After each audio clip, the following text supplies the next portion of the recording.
నమస్తే, welcome to 99 TV. 6 సంవత్సరాల తర్వాత సిబిఐ కోర్టుకు జగన్మోహన్ రెడ్డి. ఇది బిగ్ బ్రేకింగ్. అసలు ఈ కేసు అంశాలు ఏంటి? 12 సంవత్సరాల నుంచి ఆయన బెయిల్ మీదే ఉన్నారు. చాలా కాలం తర్వాత సిబిఐ కోర్టుకు వెళ్తున్నారు. దీని తర్వాత పర్యవసానాలు ఏ రకంగా ఉంటాయి? మనతో పాటుగా ఎక్స్క్లూజివ్గా సీనియర్ న్యాయవాది ముప్పాల సుబ్బారావు గారు లైవ్లో సిద్ధంగా ఉన్నారు. సార్ నమస్తే. నమస్తే సార్, ఎలా చూడాలి సార్? జగన్మోహన్ రెడ్డి గారు 6 సంవత్సరాల తర్వాత ఈరోజు సిబిఐ కోర్టుకు వచ్చారు. భారీగా జనసందోహం, ఆయన కాన్వాయి పెద్ద ఎత్తున, అంటే హైదరాబాద్ మహానగరంలోని రోడ్లు ఆయన ఏదైతే ట్రావెల్ చేస్తున్నారో ఆ ప్రాంతం అంతా కూడా కిక్కిరిసిపోయిన పరిస్థితి. ఆయన వెనకాతలు కూడా చాలా మంది ఫాలో అవుతున్నారు వాహనాల మీద. ఇక్కడ ఒకటండి, ఆల్రెడీ 2012, 2013 సంవత్సరాలలో ఆయన మీద ఉన్నటువంటి 11 సిబిఐ కేసుల్లో ఛార్జ్షీటు దాఖలు చేశారు. ఆనాడు క్విక్ ప్రోకో పేరుతో తండ్రి అధికారాన్ని అడ్డం పెట్టుకొని నీకిది నాకది అనే పేరుతో కోట్లాది రూపాయలు అక్రమాలకు పాల్పడ్డారని చెప్పేసి కేసులు నడుస్తూ ఉన్నాయి. అయితే ఇప్పటికే చట్టంలో ఉన్న లొసుకులని, దానికి ఉన్నటువంటి ఆర్థిక బలం, పెద్ద పెద్ద ప్లేయర్లను పెట్టుకొని దాదాపుగా 130 డిశ్చార్జ్ పిటిషన్లు, దాదాపుగా క్వాష్ పిటిషన్స్ మరికొన్ని వేసేసి జాప్యం చేసుకుంటూ వచ్చారు. ఇది మీన్ వైల్ సుప్రీంకోర్టు కూడా జోక్యం చేసుకొని ఎందుకు మీరు త్వరితగతిన విచారణ జరపరు, ప్రజాప్రతినిధుల మీద జరిగిన కేసులు సత్వరం విచారణ జరపాలి కదా, హైకోర్టు పర్యవేక్షించండి అని కూడా చెప్పింది. ఆ క్వాష్ పిటిషన్స్ రోజువారీ విచారణ జరపాలని చెప్పింది.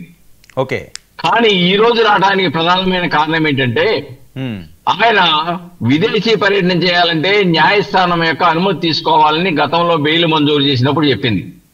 దాని ప్రకారం 3వసారి లండన్కి వెళ్ళినప్పుడు పర్యటనలకి పర్మిషన్ ఇస్తూ, ఆ పర్యటనలో ఆయన సెల్ ఫోను లేకుంటే ఈమెయిల్, ఎక్కడ ఉంటున్నాడు, ఎలా ప్రయాణం చేస్తుందో పాటుగా అయిపోయిన తర్వాత న్యాయస్థానానికి వచ్చి హాజరమ్మని చెప్పేసి దాంట్లో కండిషన్.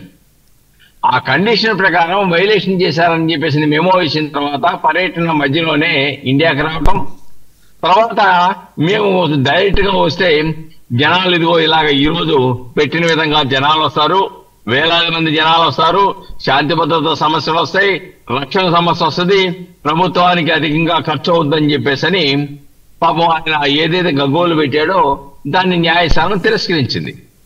లేదు, నువ్వు 21వ తారీఖు లోపుగా నువ్వు న్యాయస్థానానికి హాజరవ్వాల్సిందే అని న్యాయస్థానం చెప్పిన తర్వాత ఈ రోజు హాజరవుతున్నాడు. ఇక్కడ ఒకటి, ఆయన ప్రతిపక్ష హోదాలో ఉన్నప్పుడు ప్రతి శుక్రవారం కూడా ఆయన యొక్క ఓదార్పు యాత్రలను కూడా పక్కన పెట్టేసి న్యాయస్థానానికి హాజరయ్యాడు.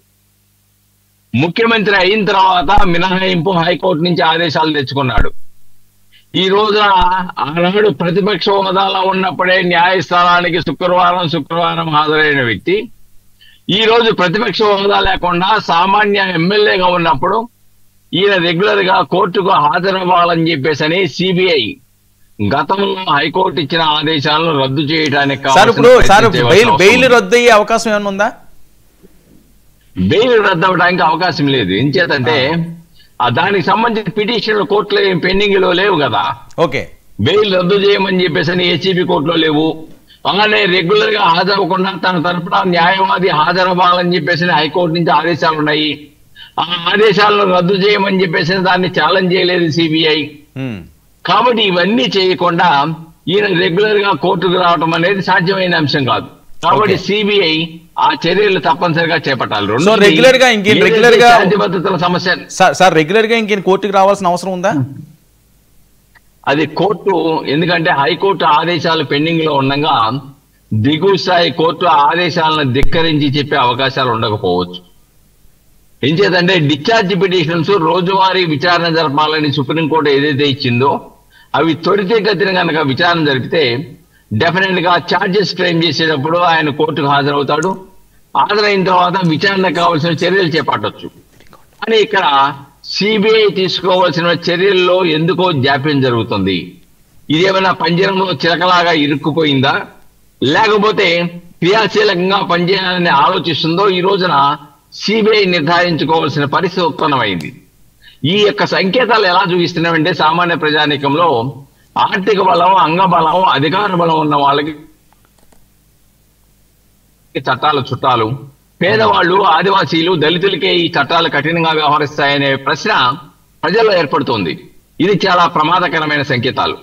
ఈ రోజు న్యాయస్థానంలో ఏం చెప్తారు, రేపు రమ్మంటే చూసావా, ఈ రోజు నేను వస్తే చూడు ఎంతమంది జనాలు వచ్చాడో, ఎంత ట్రాఫిక్ జామ్ అయిపోయిందో, ఎంత అంతరాయం కలిగిందో ప్రజలకి, కాబట్టి నేను వర్చువల్ గానే ఉంటానని చెప్పడానికి ఇది ఒక ఎత్తుగడలా కనబడుతోంది ఈ రోజు కార్యక్రమం. ఎవరైనా ముద్దాయి ఉంటే ఇంతకుముందు జైలేలతో, లేకుంటే ప్రధానమంత్రిగా ఉన్న వాళ్ళు, ఇందిరాగాంధీ లాంటి వాళ్ళు, లేకుంటే లల్లూ ప్రసాద్ యాదవ్ లాంటి వాళ్ళు న్యాయస్థానానికి హాజరయ్యేటప్పుడు ఇటువంటి బల ప్రదర్శనలు చేసుకోవాలా? ఎవరు చేసుకోరు కూడా. న్యాయస్థానానికి వెళ్తానికి ఎన్నికల్లో బల ప్రదర్శన కావాలి, కానీ న్యాయస్థానంలో ముద్దాయిగా హాజరవడానికి బల ప్రదర్శనలు ఎందుకు? నువ్వు నిన్న షెడ్యూల్ ప్రకటించావంటేనే ఈ కుట్రపూరితమైన ఆలోచన ఉన్నదనేది చాలా స్పష్టంగా కనబడతా ఉంది. నువ్వు నీ దారి ఏదో, నువ్వు ఎన్ని గంటల ఎయిర్పోర్ట్ లో దిగుతావో, కానీ ఏ దారిలో ఎక్కడ